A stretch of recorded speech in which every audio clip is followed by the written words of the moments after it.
Okay, we're back with round two. We thought little Giselle was going to interfere with our recording.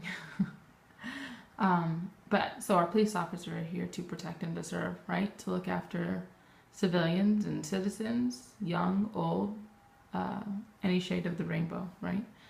How can we convince them to stop hurting people of darker complected skin color? Well, there's two options. Either you tell the police officers to stop, or you can get the president over and tell them to stop for hurting black people. Yeah, well, our president, who's currently in office, do you know who that is? President Obama. Yeah. I think he's tried to encourage, right, civilians to behave in an appropriate way, right, to be kind, and that hasn't stopped, right? So some police officers and some civilians aren't listening to our president, right? So what can we do? Well, if the police officers have to follow the president's questions, and if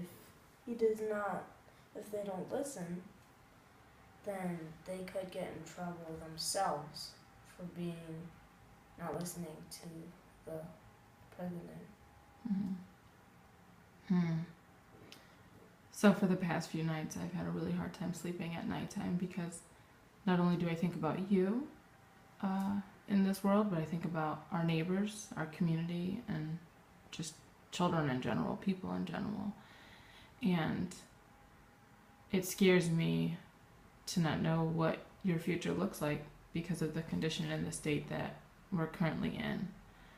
And so I think just words from you, if you could share, what do you think would be, how can we as people better prepare a future for you and other children like yourself so that they're safe and that the killings stop? What do you think we can do to make sure that that happens for you guys? Well, you can earn a lot of money, and also you should help out the people, like homeless people. But earning a lot of money and helping the homeless people, how does that impact you as a child? Well, when you become an adult. Well, when I'm an adult, I am just gonna have lots of fun and enjoy myself and go to work and everything. But what if you can't have fun and enjoy yourself and go to work? Right now, Carnegie, you look at me, you see, right? I'm mixed like you, right? I'm fair complected like you. And sometimes I feel uncomfortable going into work, right? It's been uneasy for me, or for Lanny. Your Pepe is darker complected than both of us. So how do you think he feels, right, when he's driving past a police officer and thinks that he could be a victim? You, at age 9, already know that we're always on the lookout for police, right? When we see a police car, we're always watching them because we think that they're watching us, right? Yeah, I always watch a police officer because I don't know if they're going to alert us, and I always try to keep my eyes and watch. Because if I don't see them, and then they might pull us over, and then we get a ticket, and maybe we might go to jail. But why do you think we'd get a ticket or go to jail? Well, since Lanny is darker than us, that I think that he may get pulled over and go to jail or get shot. Yeah. So how can we make sure that that doesn't happen? Right, you said that people should obey our president, whoever that president may be. And we have some possible candidates that are going to be our president and maybe aren't the best candidates to lead, right? Because they don't have, I always talk with you about self-love, and they lack a little bit of self-love. And so some people want to see hate in the world, which is what we're dealing with right now. So I guess if there's one more thing that you can add, just what would it be?